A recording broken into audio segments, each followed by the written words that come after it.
ఎందుకు చాలామంది people fail అవుతుంటారు? It's not talent, it's not education and also it's not luck. ఈ మూడు కాకుండా నాలుగోది ఏంటంటే మైండ్ సెట్. మీ మైండ్ సెట్ని మీరు ఎలా అయితే ట్రైన్అప్ చేస్తున్నారో అది మాత్రం మిమ్మల్ని సక్సెస్ వైపు తీసుకుని వెళ్తుంది. సో ఒక్కసారి ఆలోచించండి, మీ బ్రెయిన్ మిమ్మల్ని కంట్రోల్ చేస్తుందా, మీరు దాన్ని కంట్రోల్ చేస్తున్నారా? అంటే మీ మైండ్ మీరు కంట్రోల్ చేస్తుందా, మీరే దాన్ని కంట్రోల్ చేస్తున్నారా? ఎప్పుడైతే మీరు ట్రైనింగ్ ఇస్తారో మీ మైండ్ని మీరు కంట్రోల్ చేయడానికి, అయితే తిండి కోసం కావచ్చు, లేదా మూవీస్ కోసం కావచ్చు, తిరగడం కోసం కావచ్చు, ప్లెజర్ ఇచ్చే వేటి కోసం అయినా సరే, కానీ మనం ఒక్కసారి దాని వైపు ఆకర్షించబడి అటువైపు వెళ్ళాం అనుకోండి, మిమ్మల్ని మీ మైండ్ కంట్రోల్ చేస్తున్నట్టు. సో మీరు దానికి ఎప్పుడైతే ట్రైన్ ఇస్తారో, లైక్ అన్ అథ్లెట్ చాలా కంట్రోల్డ్గా తిండి పదార్థాల దగ్గర నుండి తన యొక్క కాన్సన్ట్రేషన్, తన యొక్క మోటివేషన్ అన్నీ కూడాను తన సక్సెస్ వైపు మాత్రమే చేస్తూ ఉంటాడు.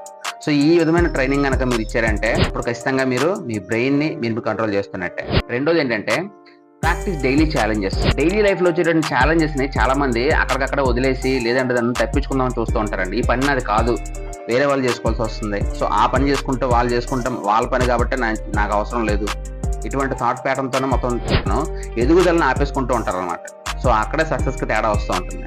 సో ఫస్ట్ మీ సాఫ్ట్ మైండ్ సెట్తో ఉన్నారా, స్ట్రాంగ్ మైండ్ సెట్తో ఉన్నారా? సాఫ్ట్ మైండ్ సెట్ అంటే ఏం లేదు, ఏదైనా ఛాలెంజ్ వచ్చినప్పుడు తప్పుకుంటూ వెళ్ళిపోవడం, ఆ పని కాదని చెప్పేసి అక్కడతో వదిలిపెట్టేసి వేరే పని మీద, లేదు సాఫ్ట్గా కంఫర్ట్గా ఏ పని అయితే మనం చేయగలుగుతామో ఆ పని మీద మీరు వెళ్ళిపోతూ ఉంటే మీరు సాఫ్ట్ మైండ్ సెట్తో ఉన్నట్టు. స్ట్రాంగ్ మైండ్ సెట్ ఉన్న వాళ్ళు ఎవరు కూడాను ఓకే ఈ ఛాలెంజ్ వచ్చింది, దీన్ని ఎలా రిజాల్వ్ చేయాలి, దీనికోసం నేను ఏం వర్కౌట్ చేయాలి, ఏ విధంగా చేస్తే నేను సక్సెస్ పొందుతాను, ఈ పనిని కంప్లీట్ చేసి తీరాల్సిందే అనేటటువంటి డైలీ ఛాలెంజెస్ ఏవైతే ఉంటాయో వాటిని ప్రాక్టీస్ చేయడం ద్వారా మీ యొక్క స్ట్రాంగ్ మైండ్ సెట్ అనేది బిల్డ్ అవుతూ ఉంటుంది. ఇది రెండోది. మూడవది ఏంటంటే మేక్ ఎవ్రీ క్రిటిక్ సైలెంట్.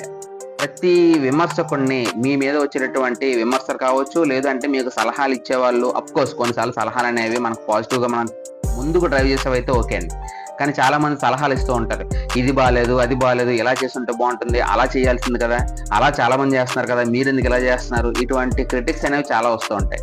కానీ ఎప్పుడైతే ఈ క్రిటిసిజంని మీరు పక్కన పెట్టి ఈ నెగిటివ్ వాయిస్ అంతటిని కూడా మీరు అవాయిడ్ చేస్తూ మీ యొక్క ఇంటర్నల్, మీ యొక్క లోపల నుండి మీకు వచ్చే వాయిస్ ఏదైతే ఉందో అది మీకు ఎంత స్ట్రాంగ్గా వినబడుతూ ఉంటే మీరు చేసే పని మీద మీరు శ్రద్ధతో మీరు పనిచేస్తున్నప్పుడు దాన్ని ఎవ్వరూ ఆపలేరు. And you are the only judge who can judge yourself. మిమ్మల్ని మీరు మాత్రమే జడ్జిమెంట్ చేసుకోండి, ఎవరికి కూడా జడ్జిమెంట్ ఇవ్వాల్సిన అవసరం లేదు. మీ యొక్క జడ్జిమెంట్ మీరే తీసుకున్నప్పుడు మీ ప్రోగ్రెస్ అనేది మీరే ఎస్టిమేట్ చేస్తూ దాన్ని ఎలా ముందుకు తీసుకెళ్లాలో కూడా మీకే తెలుస్తుంది. సో ఈ మూడు పద్ధతుల్లో చేయొచ్చు, అంతేగాని it is not about talent, it is not about education, it is not about luck. మీ యొక్క మైండ్ సెట్ ట్రైనింగ్ ఎలాగైతే ఇస్తున్నారో అది మాత్రం మిమ్మల్ని సక్సెస్ వైపు తీసుకుని వెళ్తుంది. Wish you all the best. ఇటువంటి ఇన్ఫర్మేషన్ మీకు ఇంకా కావాలి అంటే జస్ట్ ఫాలో మీ.